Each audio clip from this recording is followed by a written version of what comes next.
Hello everyone, welcome back to our channel English partner Telugu. మీరు మా వీడియోస్ని ఫస్ట్ టైం చూస్తున్నట్లయితే వెంటనే సబ్స్క్రైబ్ చేసుకొని ఆ బెల్ ఐకాన్ని అయితే క్లిక్ చేసేయండి. ఎందుకంటారా? ఎందుకంటే ప్రతి వీక్ మేము ఇంగ్లీష్ గ్రామర్ అండ్ ఇంగ్లీష్ స్పీకింగ్కి సంబంధించి కొన్ని వీడియోస్ని అయితే పోస్ట్ చేస్తున్నాం.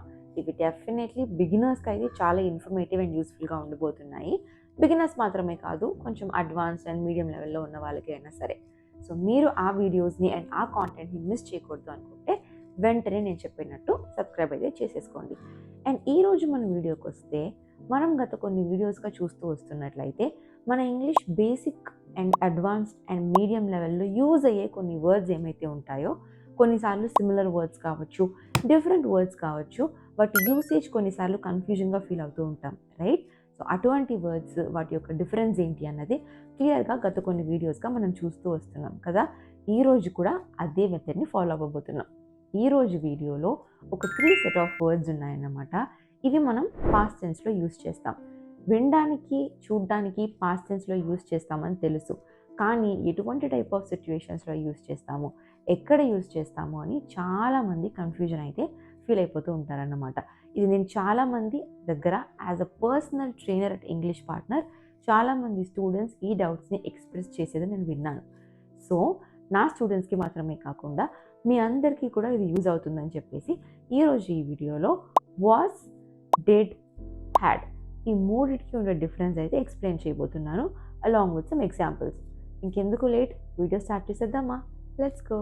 సో ఇందాక నేను చెప్పినట్టు వాస్, డిడ్, హ్యాడ్ ఈ మూడు కూడా మనం పాస్ట్ టెన్స్లో అయితే యూజ్ చేస్తాం. ఇందులో అయితే ఏం డౌట్ లేదు, ఓకే? సో ఆ విషయం ఫస్ట్ మనము క్లియర్గా మన మైండ్లో పెట్టేసుకుందాం. వాజ్ కానివ్వండి, డిడ్ కానివ్వండి, హ్యాడ్ కానివ్వండి, ఈ మూడు కూడా కేవలం మనము పాస్ట్ టెన్స్లో మాత్రమే యూజ్ చేస్తాం. ప్రెజెంట్ టెన్స్ అండ్ ఫ్యూచర్ టెన్స్లో యూజ్ చేయబోయేది లేదు, ఓకే? సో ఆ విషయం ఫస్ట్ మనం క్లియర్గా పెట్టేసుకోవాలి. సో తర్వాత వాజ్, హ్యాడ్, డిడ్ ఈ మూడు వర్డ్స్ కూడా different type of positioning in సెంటెన్సెస్లో మనం యూజ్ చేయడం జరుగుతుంది. అంటే ఒక్కొక్క టైప్ ఆఫ్ సిచ్యువేషన్లో ఈ మూడిట్లో ఉండే ఒక్కొక్క టైప్ ఆఫ్ వర్డ్ అనేది మనం యూజ్ చేస్తూ ఉంటాం అన్నమాట.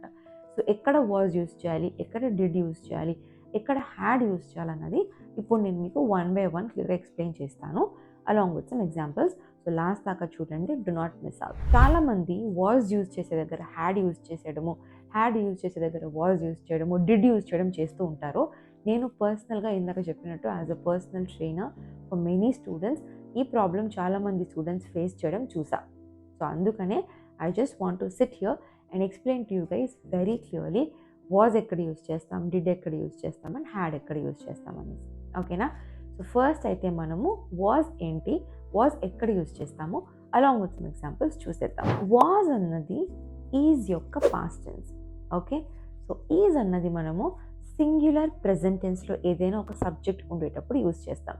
సో దాని యొక్క పాస్ట్ టెన్స్ మనం వాజ్ అని అంటున్నాం కాబట్టి సింగ్యులర్ పాస్ట్ టెన్స్లో వాజ్ అన్నది యూజ్ చేయబడుతుంది, ఓకే? సో సబ్జెక్ట్ అన్నది సింగ్యులర్ పాస్ట్ టెన్స్లో ఉన్నట్లయితే అటువంటి సిచ్యుయేషన్స్లో మనము వాజ్ అనేది యూజ్ చేస్తాం, ఓకే? సబ్జెక్ట్ సింగ్యులర్లో ఉండాలి and entire situation and sentence కూడా పాస్ట్ టెన్స్లో ఉండాలి.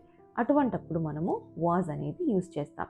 అండ్ ఎస్పెషల్లీ ఈ వాజ్ అన్నది ఏదైనా ఒక స్టేట్ ఆఫ్ బీయింగ్ అంటే ఒక స్థితి, ఒక కండిషన్ అంటే ఒక పరిస్థితి, ఒక డిస్క్రిప్షన్ దేని గురించి అయినా మనం చెప్పేటప్పుడు ఒక location and feeling, okay? So ఇటువంటి టైప్ ఆఫ్ కండిషన్స్ ఉండేటప్పుడు మనము వాజ్ అన్నది యూజ్ చేస్తాం, okay? State of being, feeling, location and description ఇటువంటి టైప్ ఆఫ్ విషయాలు వచ్చేటప్పుడు మనము వాజ్ అన్నది యూజ్ చేస్తామన్నమాట. Clear? Now let's see some examples. I was at home yesterday. నేను నిన్న ఇంటి దగ్గరే ఉన్నాను. ఇది ఒక స్టేట్ ఆఫ్ బీయింగ్ని తెలుపుతుంది. ఇంటి దగ్గర ఉండడం అనేది ఒక స్థితి, state of being, right? So అందుకే ఇక్కడ మనము వాజ్ అన్నది యూజ్ చేస్తున్నాం. ఇటువంటి సిచ్యుయేషన్స్లో I did at home, I had at home అంటే రాంగ్ అయిపోతుంది. It was very cold last night. నిన్న నైట్ చాలా కూల్గా ఉండింది. సో ఇది ఒక ఫీలింగ్, ఒక కండిషన్, రైట్? సో ఇక్కడ మనం వాజ్ అన్నది యూజ్ చేస్తున్నాం. It was in a circular shape. It was in a circular shape. So circular shape అనేది ఒక డిస్క్రిప్షన్ మనం ఇస్తున్నాం. ఒక పర్టిక్యులర్ వస్తువు కానివ్వండి, లేకపోతే ఇంకేదైనా కానివ్వండి, గుండ్రంగా ఉంది అనే ఒక డిస్క్రిప్షన్ మనం ఇస్తున్నాం. సో అటువంటప్పుడు వాజ్ అన్నది యూజ్ చేస్తాం. ఓకే, సో దీన్ని బట్టి మనకి ఏమర్థమైంది? వాజ్ అన్నది ఓన్లీ ఒక స్టేట్ ఆర్ కండిషన్ని మాత్రమే ఎక్స్ప్లెయిన్ చేస్తుంది పాస్ట్ టెన్స్లో. ఇక్కడ no action will take place. అంటే ఫర్ ఎగ్జాంపుల్ ఉన్నాను, ఉండేది, ఉండేవాడు, ఉంది, ఇటువంటివి చెప్పడానికి వాజ్ అన్నది యూజ్ చేస్తాం. క్లియర్? నెక్స్ట్ వర్డ్ వచ్చేసి డిడ్. ఈ డిడ్ అంటే అర్థం ఏంటి? పాస్ట్ టెన్స్లో ఏదైనా ఒక యాక్షన్ జరిగినప్పుడు, పాస్ట్ టెన్స్లో ఏదైనా ఒక యాక్షన్ అంటే ఒక పని, ఒక క్రియ జరిగింది అంటే అటువంటప్పుడు మాత్రమే మనం డిడ్ అనేది యూజ్ చేయాలి. ఫర్ ఎగ్జాంపుల్ చేశాడు, చేసింది, చేశారు. సో ఏదైనా ఒక యాక్షన్ని మనము పాస్ట్ టెన్స్లో డిస్క్రైబ్ చేస్తున్నాము అంటే అటువంటి సిచ్యుయేషన్స్లో మనము డిడ్ అనేది యూజ్ చేస్తాం.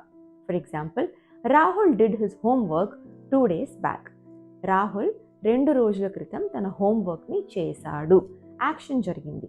సో మనం ఇక్కడ డిడ్ అనేది యూజ్ చేస్తున్నాం. I did not go to office yesterday. I did not go to office yesterday. So ఇక్కడ ఒక యాక్షన్ జరగలేదు అని చెప్తున్నాం, బట్ స్టిల్ ఒక యాక్షన్ గురించి మాట్లాడుతున్నాం, రైట్? ఏంటది? ఆఫీస్కి వెళ్ళలేదు అనే ఒక యాక్షన్ గురించి. కాబట్టి ఇక్కడ నేను డిడ్ నాట్ అనేది యూజ్ చేయడం జరిగింది. సో డిడ్ అనేది చాలా సింపుల్. యాక్షన్ పాస్ట్ టెన్స్లో ఉంటే మాత్రమే యూజ్ చేయాలి. ఓకేనా? అండ్ థర్డ్ వర్డ్ వచ్చేసి హ్యాడ్. హ్యాడ్ అంటే గతంలో ఏదైనా ఒక విషయము కలిగి ఉండేవారు అని చెప్పడానికి హ్యాడ్ అనేది యూజ్ చేస్తాం. కలిగి ఉండేవారు, కలిగి ఉండేది, కలిగి ఉన్నాడు. సో ఇలా మనము పాస్ట్ టెన్స్లో ఎవరైనా ఒక వ్యక్తి కానీ లేకపోతే వ్యక్తులు కానీ ఒక విషయాన్ని కలిగి ఉన్నారు, కలిగి ఉండేవారు, కలిగి ఉండేవాడు, కలిగి ఉండేది అని చెప్పడానికి యూజ్ చేస్తాం. Now let's see some examples. She had a headache. ఆమె హెడేక్ని కలిగి ఉంది గతంలో. Okay, so it's an experience, it's a feeling, right? So అటువంటప్పుడు హెడేక్ని ఎక్స్పీరియన్స్ చేస్తున్నారు కాబట్టి హ్యాడ్ అనేది యూజ్ చేస్తాం. I had a car when I was young. నేను చిన్న పాపగా ఉండేటప్పుడు నా దగ్గర ఒక కారు ఉండేది. ఇది నేను గతంలో కలిగి ఉన్నాను. It's a position of me in the past. కాబట్టి ఇటువంటి టైప్ ఆఫ్ సిచ్యుయేషన్స్లో నేను హ్యాడ్ అనేది యూజ్ చేస్తున్నా. చూసారా ఎంత సింపుల్? మనం జస్ట్ ఎక్కడ యూజ్ చేస్తాం, ఎలా యూజ్ చేస్తాం అనే లాజిక్ని తెలుసుకుంటే వాజ్ కానీ, డిడ్ కానీ, హ్యాడ్ కానీ 3 కూడా యూజ్ చేయడము చాలా ఈజీ. ఒక్కసారి క్విక్ రీక్యాప్ చేసేసుకుందామా? కమాన్. వాజ్ అన్నది గతంలో ఉండే ఒక స్టేట్, కండిషన్, డిస్క్రిప్షన్, ఫీలింగ్ గురించి చెప్పడానికి మాత్రమే యూజ్ చేస్తాము. ఇక్కడ యాక్షన్ అనేది చోటు చేసుకోదు. డిడ్ అనేది పాస్ట్ టెన్స్లో జరిగే ఒక యాక్షన్ గురించి చెప్పేటప్పుడు మాత్రమే యూజ్ చేస్తాం. అండ్ హ్యాడ్ అన్నది పాస్ట్ టెన్స్లో ఏదైనా ఒక విషయము కలిగి ఉండేవారు అని చెప్పడానికి మాత్రమే యూజ్ చేస్తాం. So guys, it's very simple, right? ఇలానే మీరు కూడా ఇంగ్లీష్ని చాలా ఈజీగా నేర్చుకోవాలనుకుంటే మమ్మల్ని వెంటనే ఫాలో అయిపోండి. ఇంగ్లీష్ పార్ట్నర్ తెలుగు యూట్యూబ్ ఛానల్ని ఫాలో అయిపోండి. అండ్ అది మాత్రమే కాకుండా ఒక పర్సనల్ ట్రైనర్ యొక్క అసిస్టెన్స్తో ఇంగ్లీష్ నేర్చుకోవాలనుకుంటున్నారా? అయితే వెంటనే మా కోర్సెస్లో జాయిన్ అయిపోయి మీ ఇంగ్లీష్ని ఇంకొక లెవెల్ పెంచుకోండి. ఇంకెందుకు ఆలస్యం? డిస్క్రిప్షన్లో నంబర్స్ పెడతాను, వెంటనే మా టీమ్ని కాంటాక్ట్ చేయండి. ఓకే గైస్, ఈరోజు వీడియోతో ఇక్కడితో ఎండ్ చేసేస్తున్నాను. నెక్స్ట్ వీడియోతో మళ్ళీ మిమ్మల్ని అందరినీ కలుసుకుంటాను. Take care, bye.